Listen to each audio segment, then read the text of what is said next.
All right, Rose and Dustin. Yeah, so this is not sort of your typical book presentation. We're just gonna like chat. Margie Stoll was supposed to make it, but she had a family emergency, unfortunately. But so you said you're a student. Mm-hmm. What are you studying? Planning neuroscience. Neuroscience? Okay, all right. And what year are you? I'm a freshman. You're a freshman? Cool. And Dustin? You? Nice.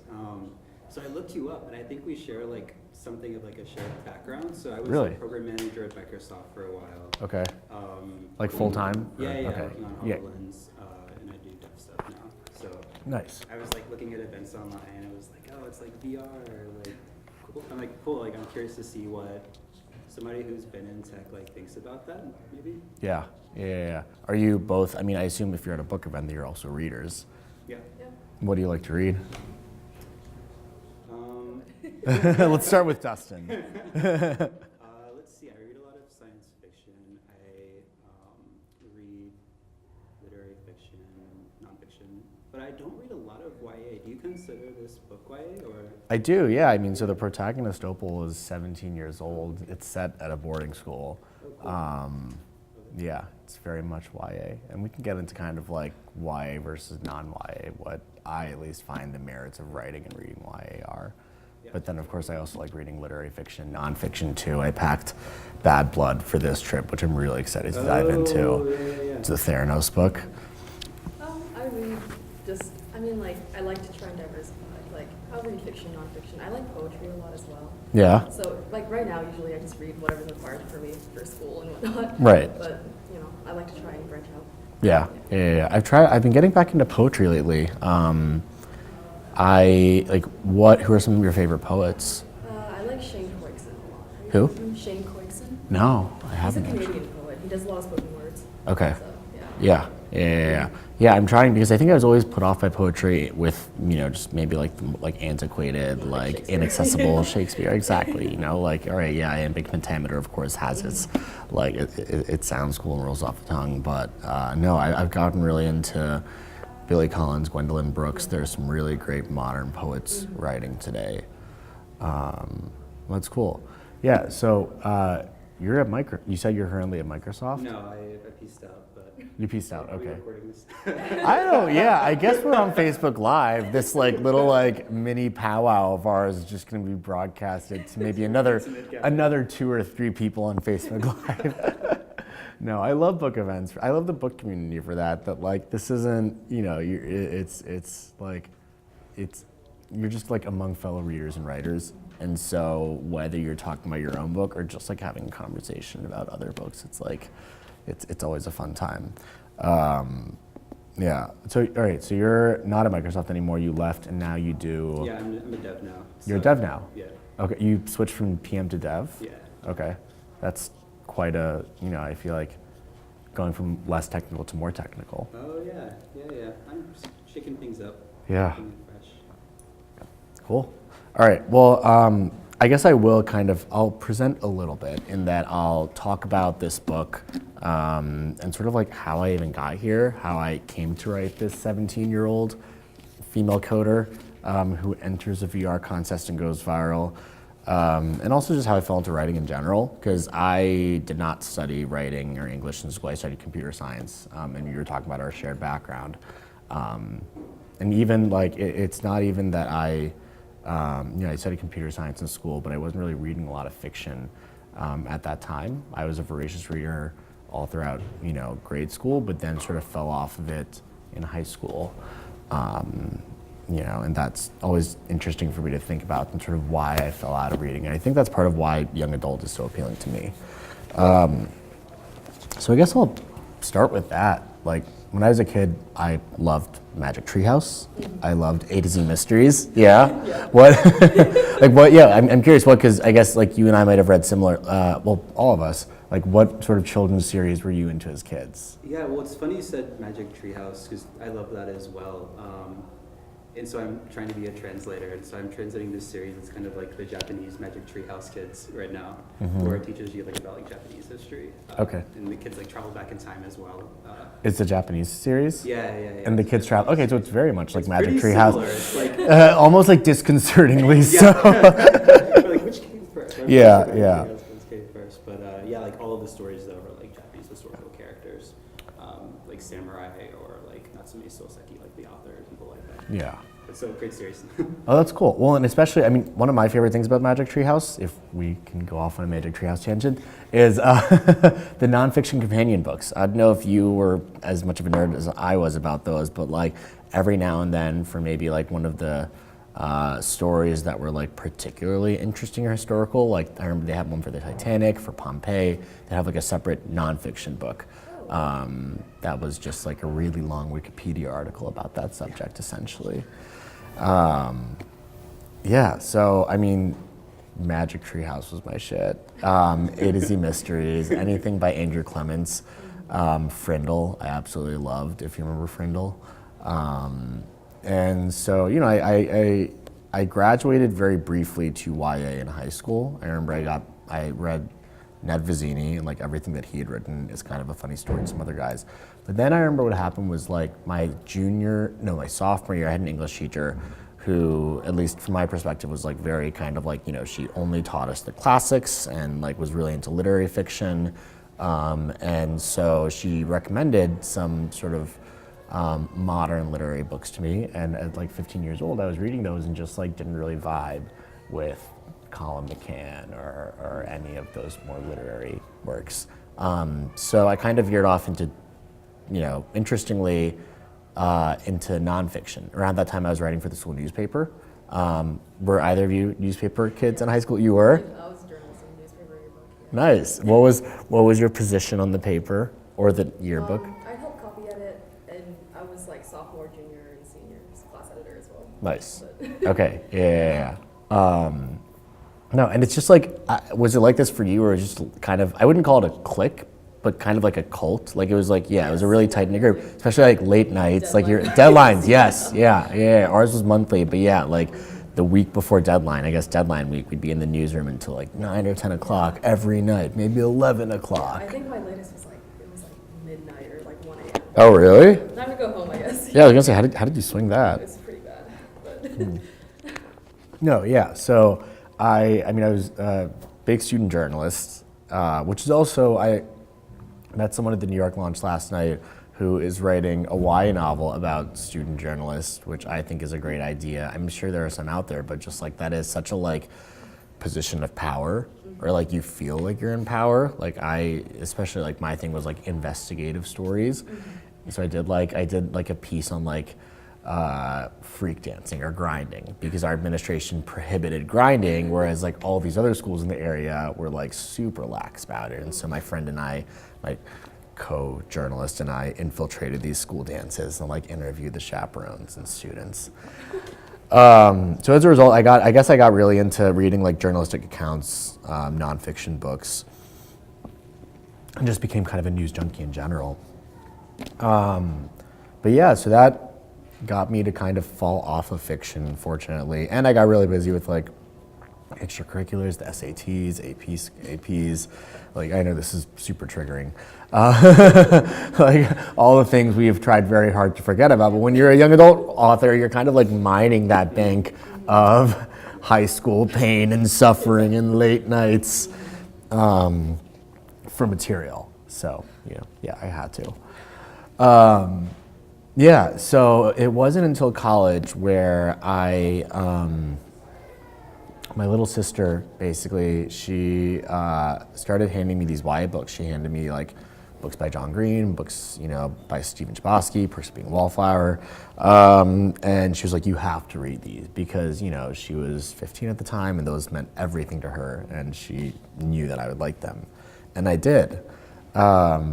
And it just came at the right time, because around that time also, I was really confused about life, like, yeah, especially near the end of it. I don't want to like freak you out or anything, and it sounds like you know what you're studying at least. So that's like you think, that's like the theme of college, I think. No, yeah, I switched my major like 7 times freshman year. I was so unsure what I wanted to do and what I wanted to study. And even by the end, after I like landed on computer science, I was still quite unsure.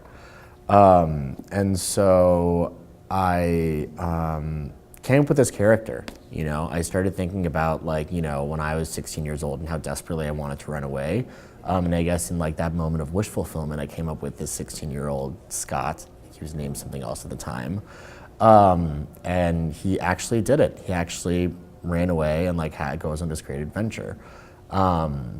And yeah, because I was writing adult novels, I think that 16-year-old just like, or reading young adult novels at the time, I think the 16-year-old just came to my head naturally. And also the fact that I had wanted to run away as a teenager and tried to, but failed, which was really embarrassing.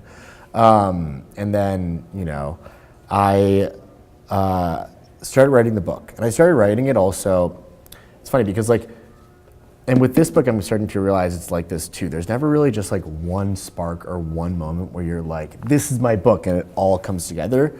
At least from my experience, from the 2 that I've written and the one that I'm working on right now, it's such a like amalgamation of inspirations, you know?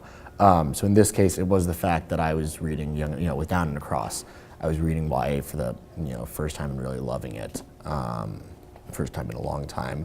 I, was really uncertain about my future path. I was dreaming up this runaway, and I'd also at that time like watched this TED Talk on grit. Maybe you've seen the talk. It's by Angela Duckworth. Yeah, and she basically she's a professor at UPenn, psychology professor, and her thesis is this idea that the number one indicator of success isn't your IQ or your socioeconomic status or what you studied in college. It's grit. It's your ability to persist and follow through even when you fail, even when people tell you no.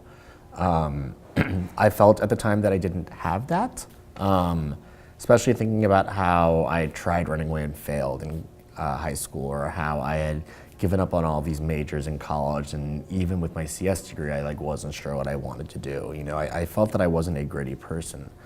And so I decided to write this book about the 16-year-old boy, and I really set my mind on finishing it. I didn't necessarily want to get published at the time. I just wanted to write a book, do this really hard thing, and kind of fulfill my wishes of running away, but not actually, from start to finish. And so that's where Down and Across came from. It was one of those exercises where the more and more the more I wrote, and the deeper I got in the story, the more passionate I became about it, where I didn't just want to finish the book, I wanted to make it good. I wanted to revise it. And that meant meeting other writers and going to writers' conferences.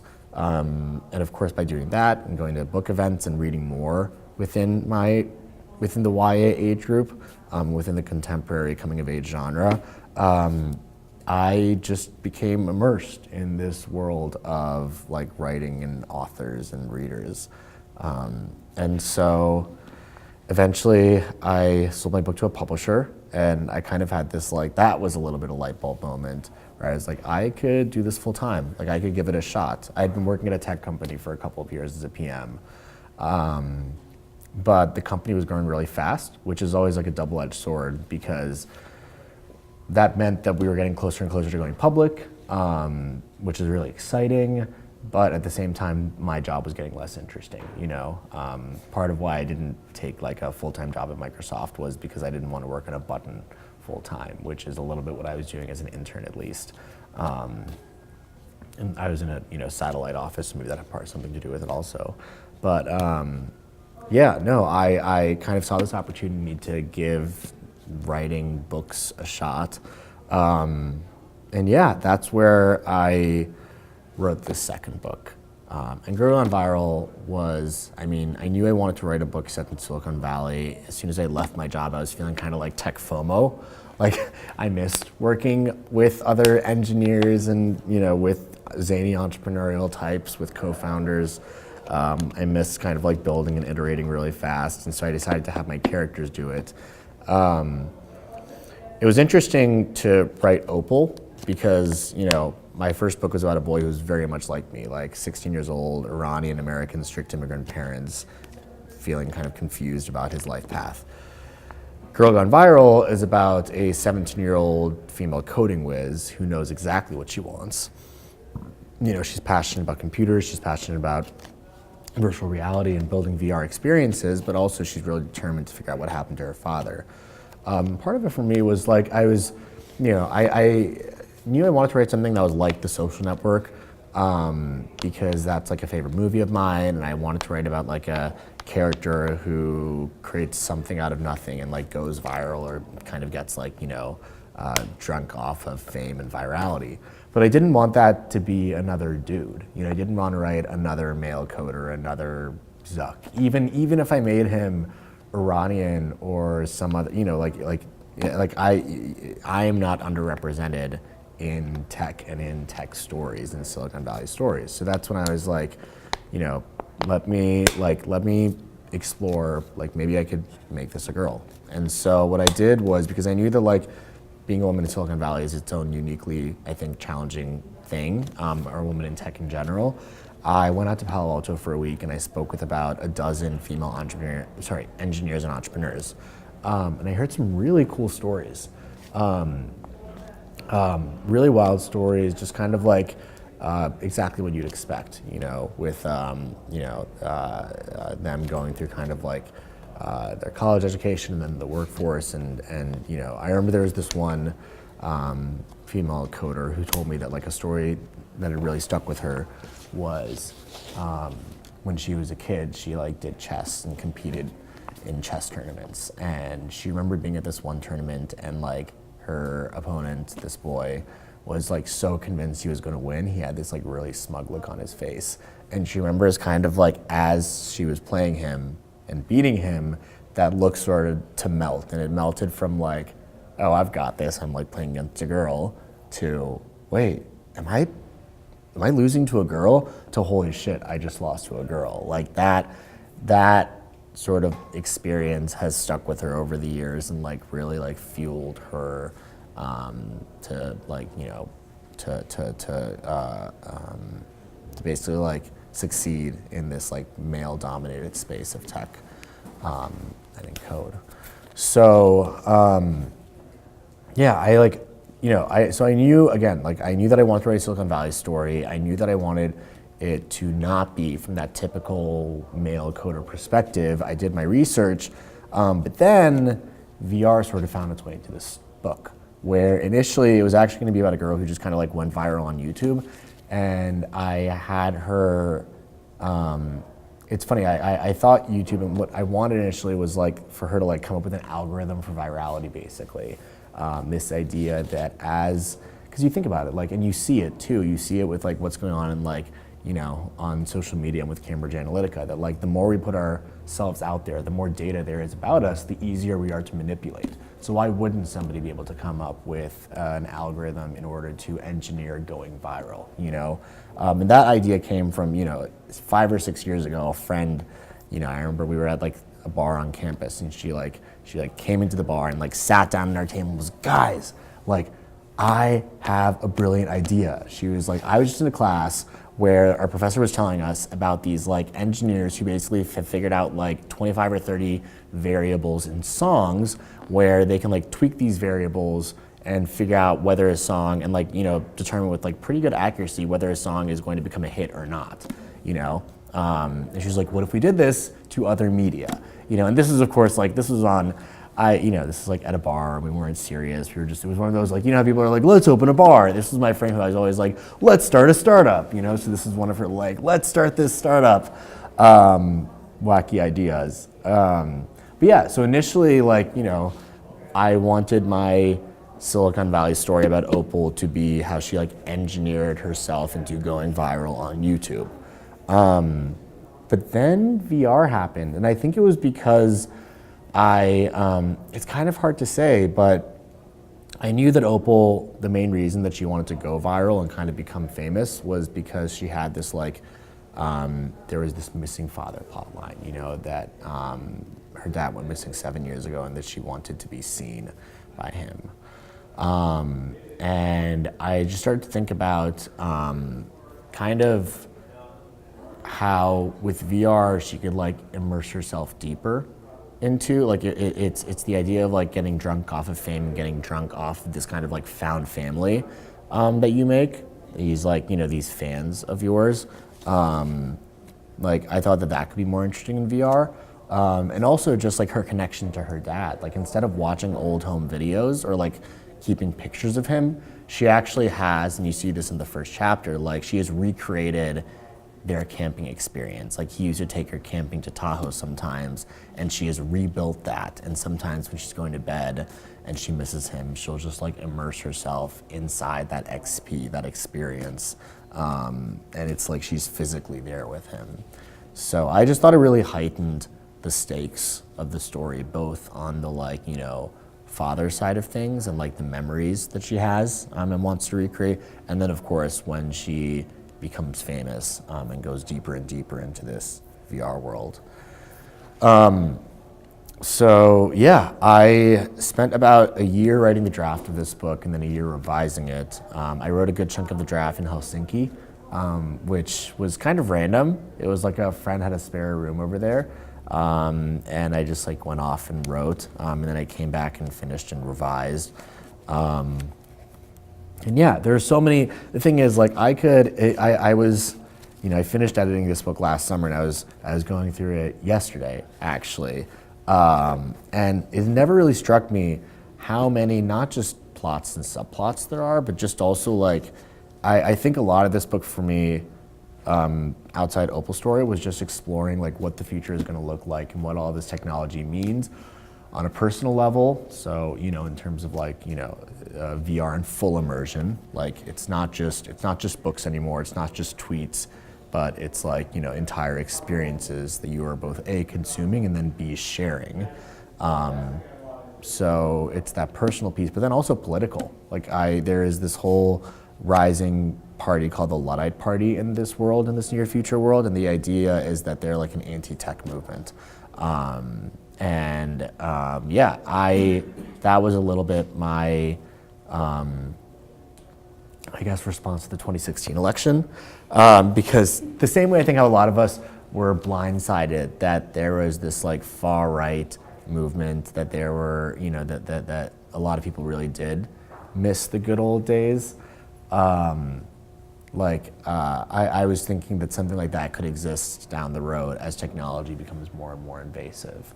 And like, yes, we reap a lot of benefits to giving up more of ourselves, giving up more of our data, having everything be more personalized and like readily accessible, drones, AI, you know, but at what cost? I think that was like the driving force, both on the like the personal side, the political side. It was always the question I was constantly asking myself is like, at what cost? So that was a lot of rambling, but you know, I just wanted to kind of like not so briefly highlight, you know, like how I got into writing Down and Across, Girl Gone Viral, and just sort of like how the hell I went from like writing a quirky contemporary runaway story to a near futuristic thriller. Yeah.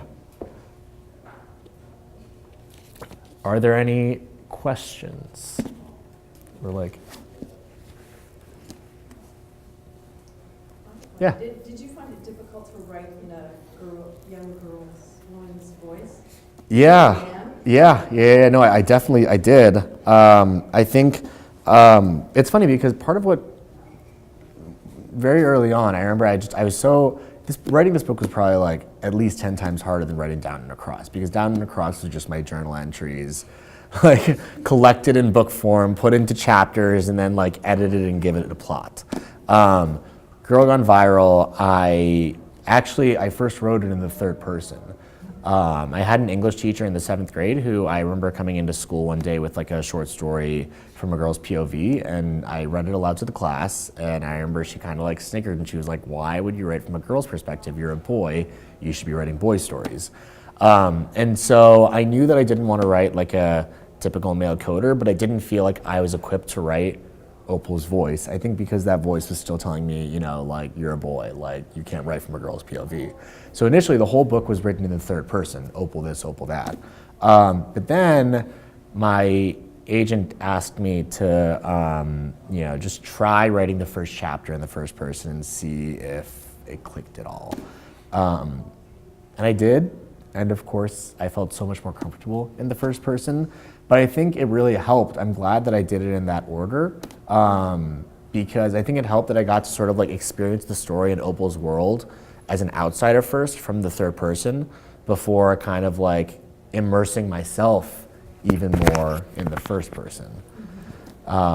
So it was difficult. And of course, after I rewrote the whole book in the first person, and then I had to go back and like tweak a lot of sections for voice, just because, you know, I didn't, she's certainly more, she's definitely smarter and more like, I think just like knows what she wants than Scott, my sort of like whimsical, like aloof protagonist in Down and Across.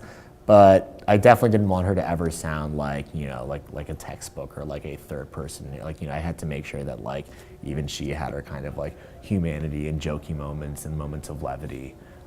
So there was a lot of tweaking of the voice. But yeah, it was like third person initially, got to see the world and the story as an outsider, got to meet Opal as an outsider, and then in revisions, I switched it to first.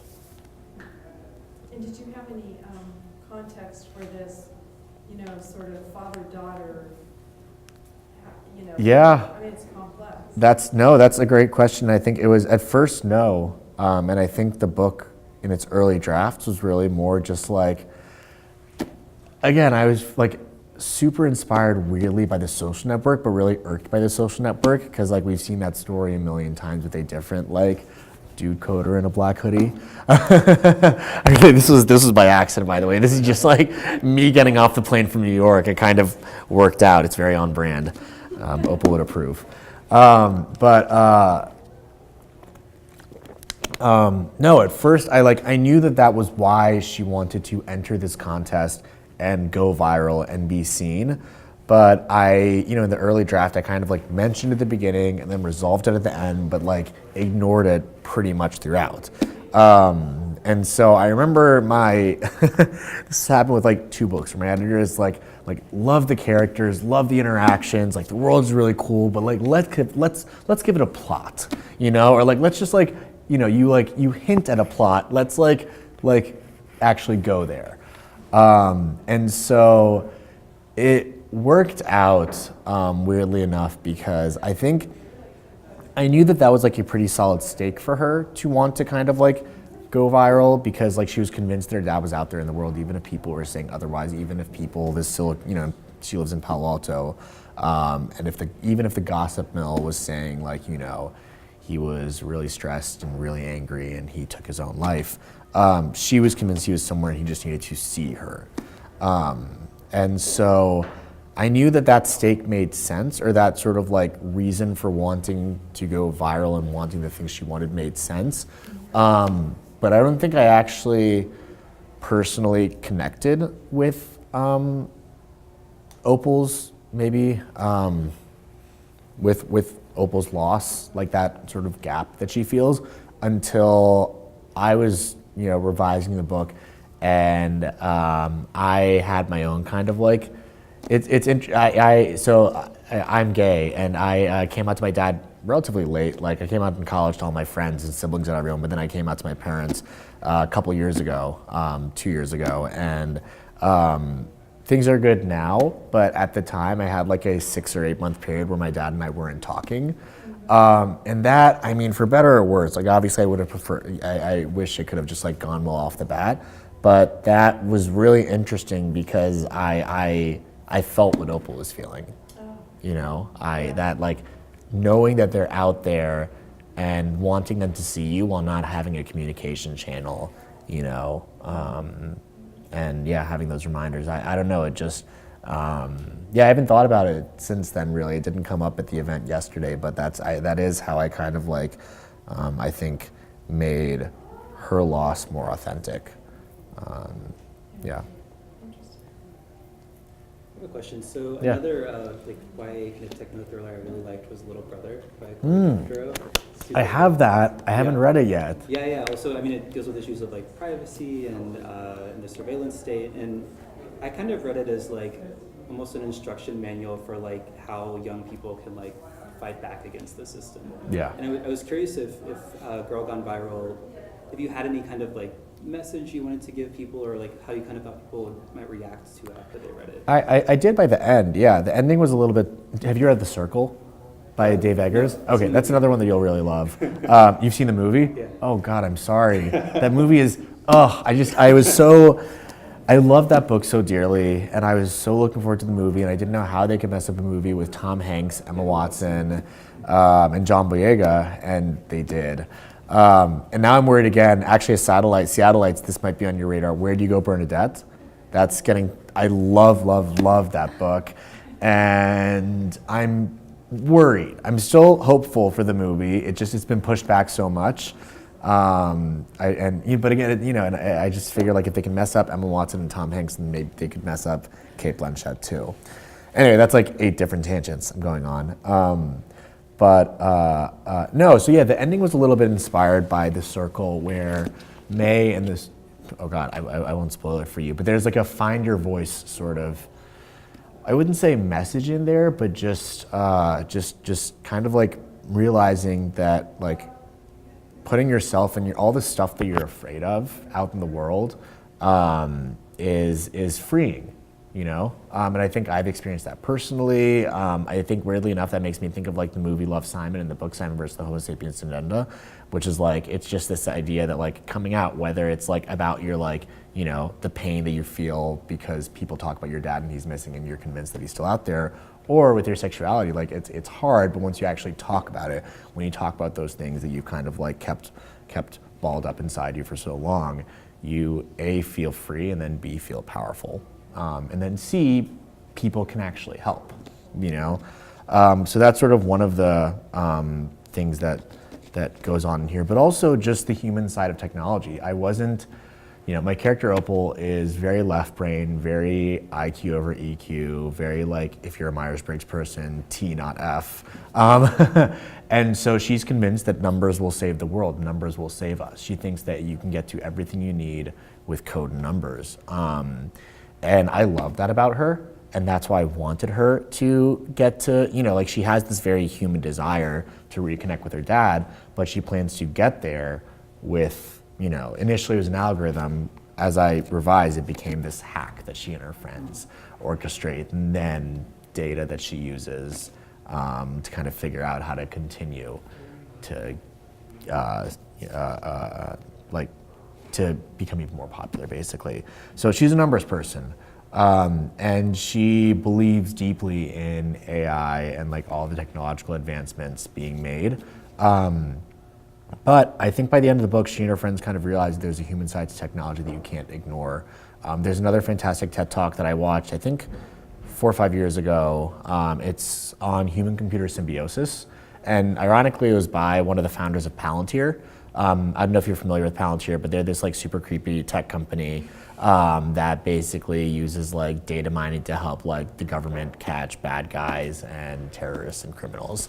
But it was interesting to me that this guy was giving a talk about how like, people get really excited about singularity, that moment when like, it's like an asymptote sort of thing where we like, computers are approaching humans in terms of intelligence, and then at one point they're gonna hit it and then like become smarter than us. But even if computers ever become smarter than us, like we will always, like there will always be a human touch, basically. Like they're always gonna have to like, there will always need to be a human operating it, kind of like, and setting the rules and boundaries for it. And I think that's what Opal and her friends realize at the end. They go to this high-tech high school and they live in Silicon Valley where math and science and technology are valued above all. But at the end of the day, like those are tools for humans. We're the ones that are operating these systems. We're the ones that are benefiting from them. And we're naturally like emotional beings, and like computers they can attempt to recreate our emotions and our habits and our patterns. But I think there's just such a level of nuance in there that there's no point in trying, Yeah. So that was a question that I was asking a lot, with Opal. It's like, I kept pushing her and her like, die-hard belief in technology. And I think by the end she does accept that like she's a human and that there's a limit to like what technology what numbers can do. Yeah. But less about and I think that's, yeah, so I can see Cory Doctorow being about privacy in the surveillance state, especially, he gives his books away for free too. Yeah. Like he's all about like, he's just like, download my book, download the PDF, I don't care. I think mine sort of veers more on that like human versus computer side. How do we coexist and like, yeah. You mentioned earlier that you interviewed women engineers and stuff. Yeah. I was just wondering how their stories and their inputs shaped your Opal's character. Yeah, very much. I mean, I was taking a lot of notes, and especially I talked to about a dozen women. I think 3 or 4 of them were women of color. There is this one Latina founder, Stephanie Ortez, and I remember she told me that she'd been to multiple tech events wearing like a black sweater a la Steve Jobs, and she would get mistaken as like a bartender or a waitress or like, do you know where the bathroom is?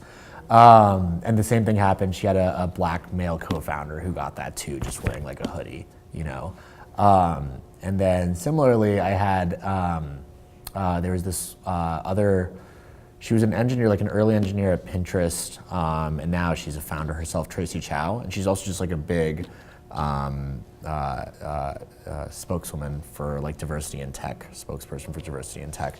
But she was telling me how in board meetings, like, she would come up with an idea and they'd be like, okay, cool, like moving on. And then like a couple meetings later, someone else would say the same idea and like, oh my God, that's brilliant. That's not even like exclusive to tech. We hear that in other industries too, just in the boardroom in general. That's, a lot of those stories just like very, without much, like made their way into this book. Whether it was with Opal or a different founder or just like some other side character. It was just, again, that chess memory was, I thought, really, really interesting. Especially because like, I think it's for so many of us, like those times when like we're told that we can't do something or people assume that they can do something better than us, like that's what fuels us. Like yesterday there was this awesome profile of Rihanna in the New York Times. And she was talking about how initially she like didn't want to be famous. She just wanted to make music. But then what happened was like her first album came out and she started hearing these like cries of like one-hit wonder. And she said it was like those comments, those one-hit wonder comments, where she kind of took that and was like, oh, fuck this. Like, I'm going to be huge. Like, I'm going to have tons of albums out and they're gonna all be multi-platinum and like now I want the fame. So again, it's like she like that kind of like being told that she couldn't do something or like, oh yeah, like that really fueled her too. So I think that's part of it. I think it's like especially impressive when you have all of these elements working against you and you find a way to succeed. And I guess that comes back to grit too. It's Opal is it's funny because Opal knows she's gritty. Opal knows she's a badass. She has this kind of like hardened exterior. But then, and of course, like she has like her intelligence and numbers and her projects and experiences that she's built. And now, this wave channel, this channel of hers, backing up the fact that she's a badass while she's grappling with the fact that she is still human and has these emotions for her father. Scott, my protagonist in Down and Across, is a little bit the opposite. Like, he's a softie. I used to say he's a Gryffindor. I actually think he's a Hufflepuff. And he doesn't think he's gritty. He thinks he's like, the kind of kid who just like gives up on everything and is never gonna make anything of himself in life. But the moral of that story is that he actually does have grit. He's had it in him all along. He just needed to meet the right people. It's kind of like a get by with a little help from my friends sort of situation there.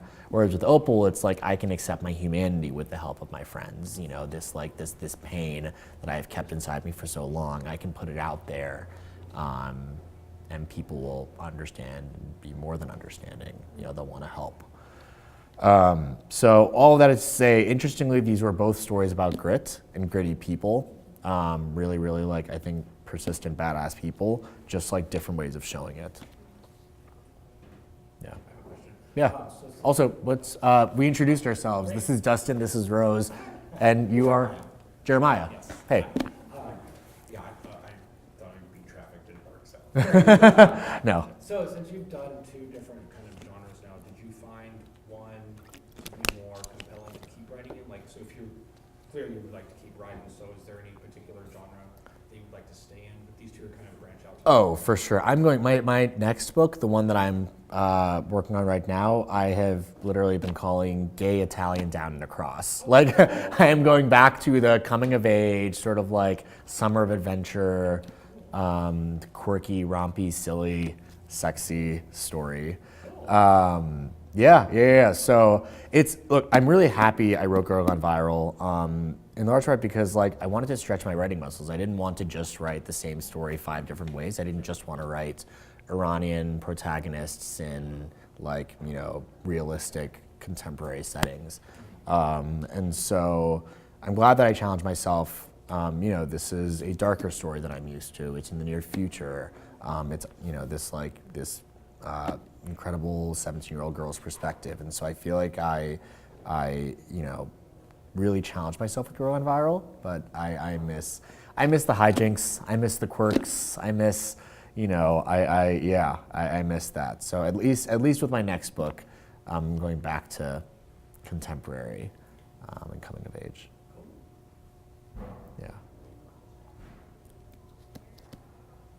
Cool. Anything else? All right. Thank you, guys. I think it came out today. It just came out today. I'd be really impressed.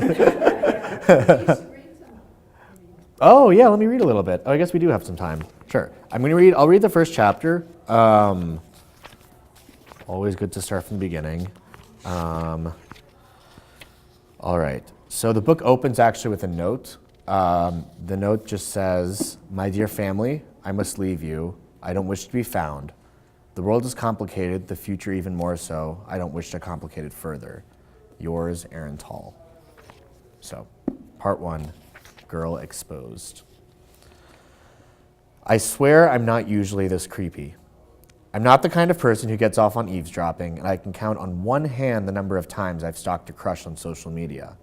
But right now, I'm sitting next to a celebrity couple at an expensive Manhattan restaurant, and it's impossible not to stare. The afternoon hangs still. No breeze, just the faint heartbeat of the city around us. If you didn't glance up at the glimmering skyscrapers, you would think we were having lunch on a sidewalk in Paris. You would think nothing could go wrong. I turn towards Haley Carter, the star of the hour. Her face practically demands attention. Flushed cheeks, messy golden brown curls, those curious blue eyes. I'm surprised she's not wearing sunglasses. It's the kind of painfully bright day where nothing can hide.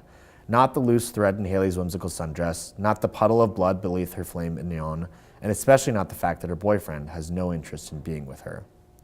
As my gaze drifts to him, he manages to slouch even deeper into his wicker chair and focus even more intently on his phone's screens.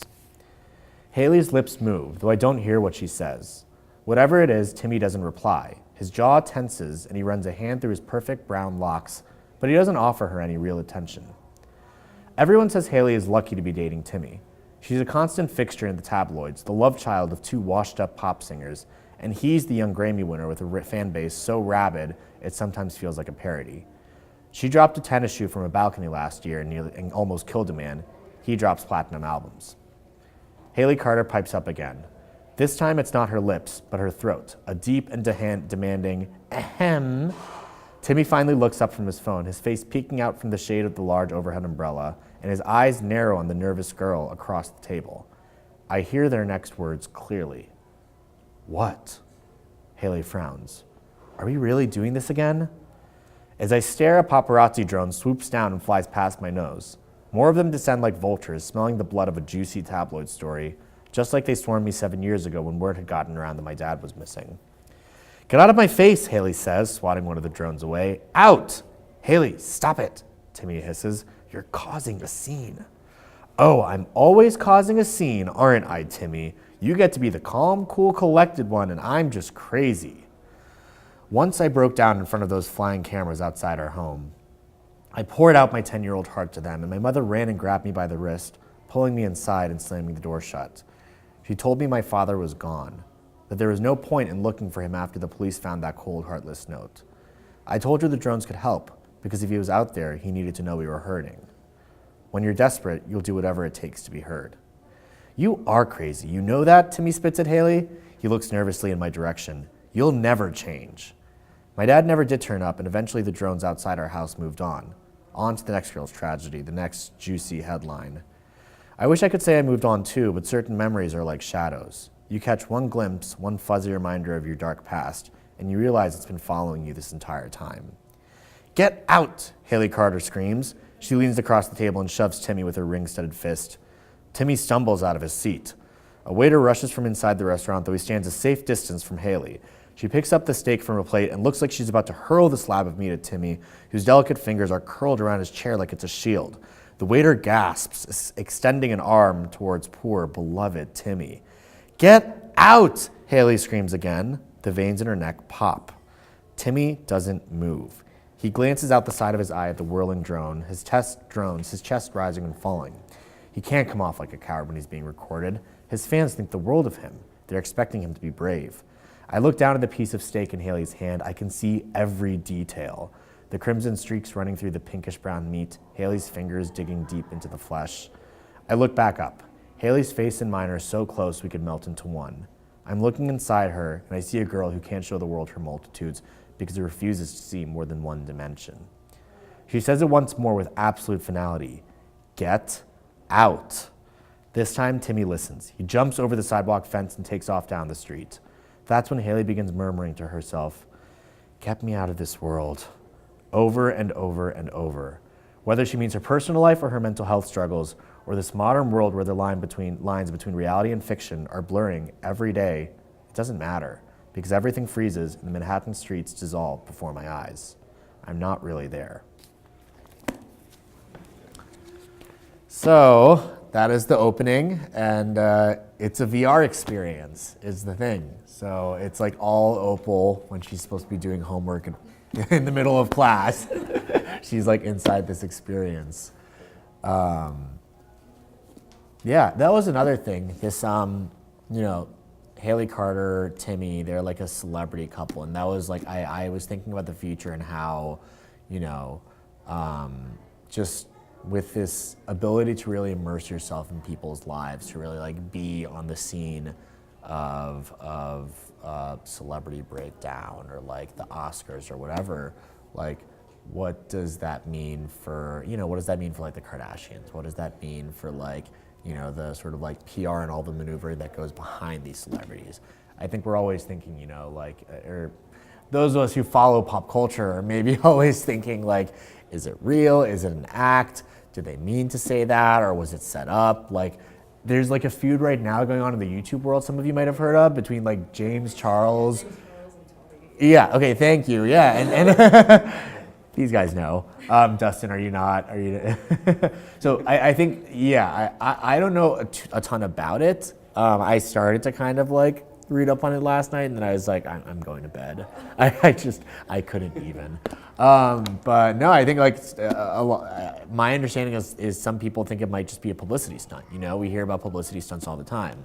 And so I wanted to play around with the idea of celebrity, both on Opal's side and then the like broader pop culture landscape, what was going on there. And also just the random technologies, like there are paparazzi drones in that first chapter. But then it was really fun in Girl Gone Viral to make up kind of the like technologies of the future, things that like could exist 10 or 20 years down the line.